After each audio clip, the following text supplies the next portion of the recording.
I want to tell you something that took me years to understand.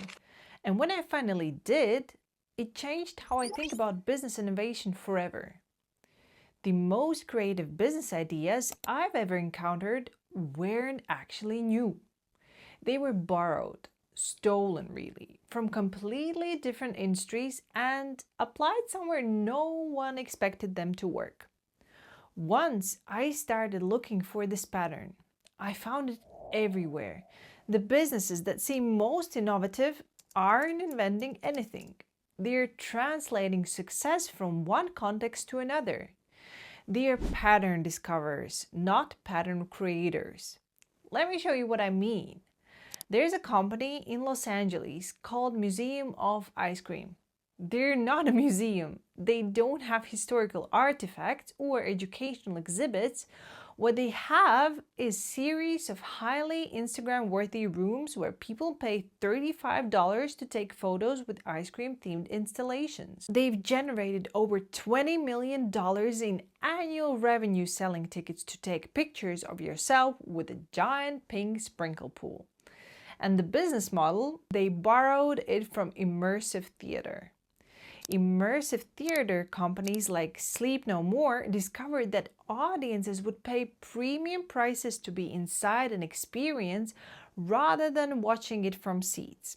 Museum of Ice Cream took that insight and applied it to social media culture.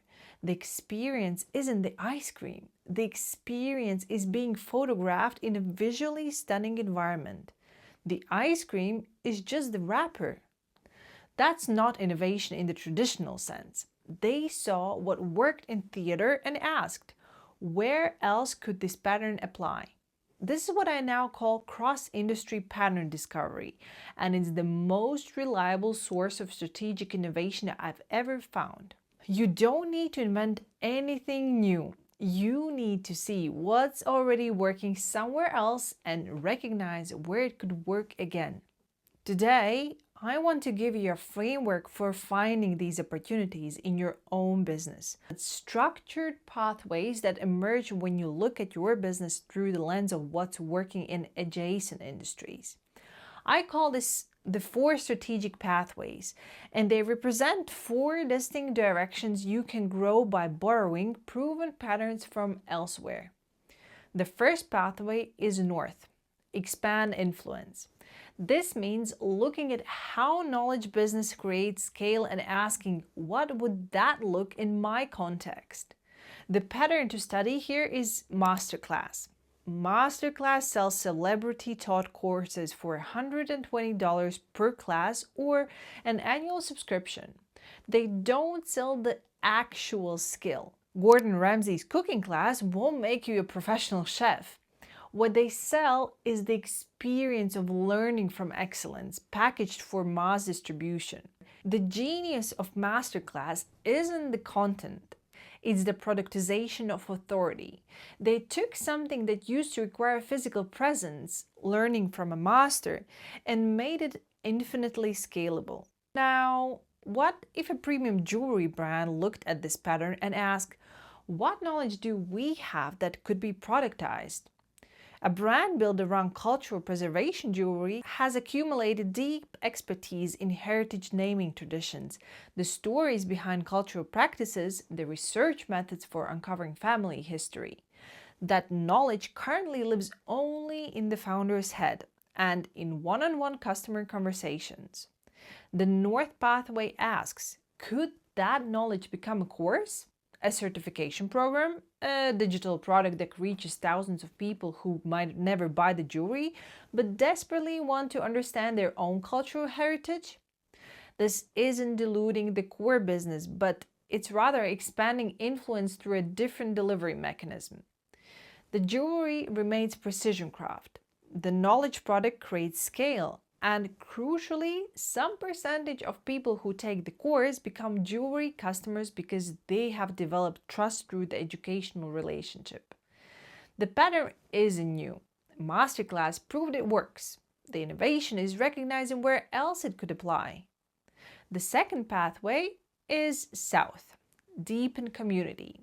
This means looking at how membership businesses create belonging and asking, what would that look like in my context?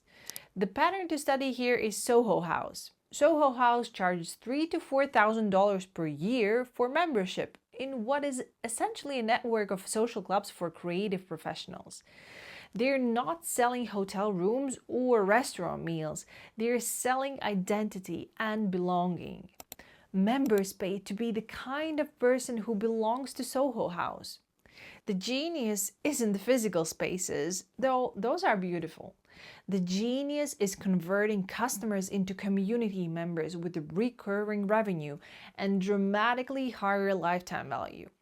Now, what if a cultural preservation jewelry brand looked at this pattern and asked, what would a membership community look like for us? People who buy heritage jewelry aren't just purchasing products, they are expressing identity. They are reclaiming something about themselves. They are part of an invisible community of people who have had similar experiences of cultural displacement and recovery. The South Pathway asks, could that invisible community become visible?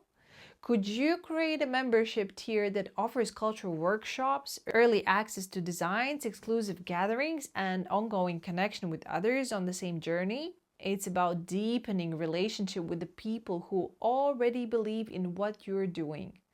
A member who pays $4,000 a year and buys 2 pieces of jewelry annually is worth dramatically more than one-time customer, and they are far more likely to refer others. Soho House proved this model works for creative professionals.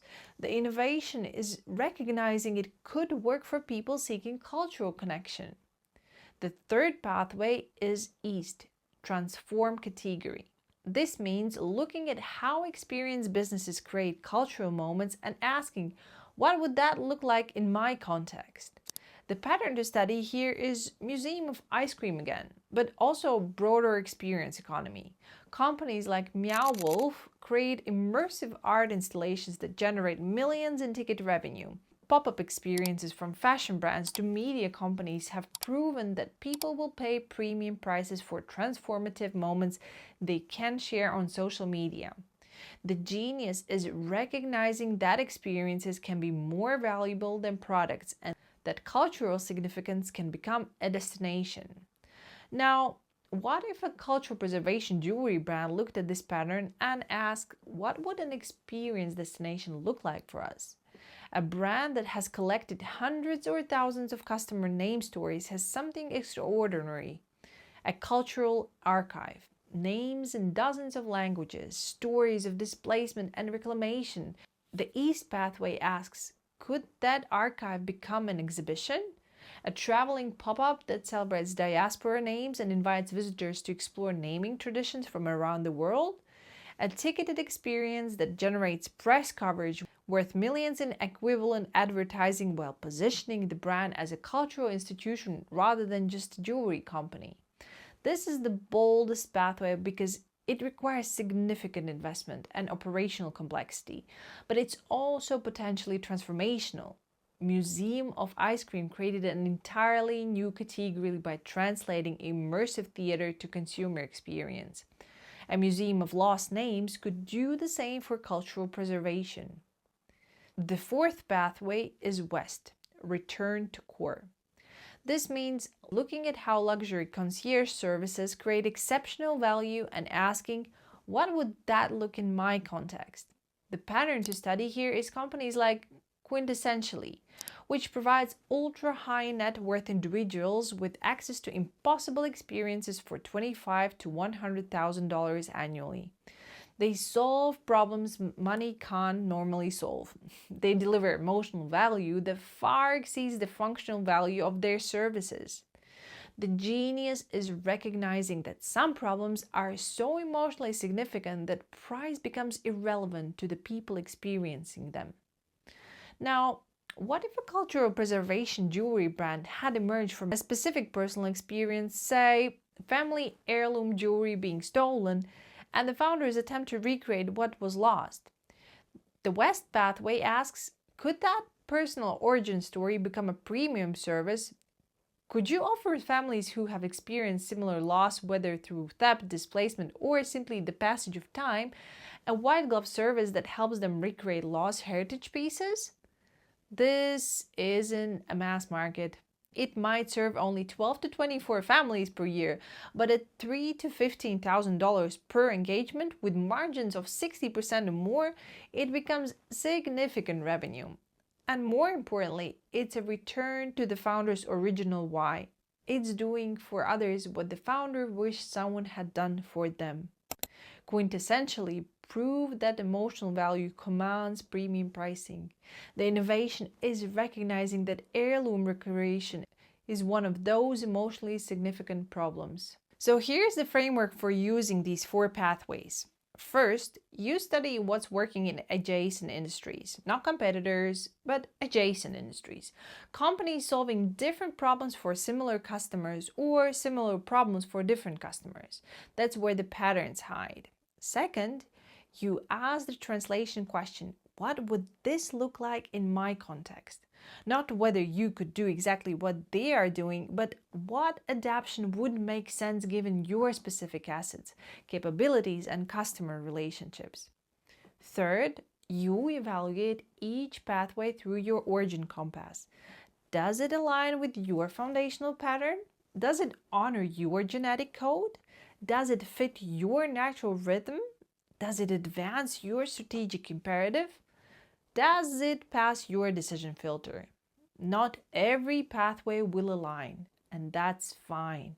You are looking for the one that creates the strongest resonance with who you already are. Fourth, you run a validation test, a minimum viable experiment to see if the opportunity is real. For North, that might be a landing page describing a course to see if there is interest. For South, it might be an invitation-only event for your best customers. For East, it might be a small pop-up at a cultural organization's event. For West, it might be quietly offering the service to a handful of people and seeing how they respond. The goal isn't to pursue all 4 pathways. That would dilute focus and exhaust resources. The goal is to identify which pathway creates the strongest alignment between external opportunity and internal capability. Let me give you the decision framework. Choose North if you're energized by teaching and want scalable leverage.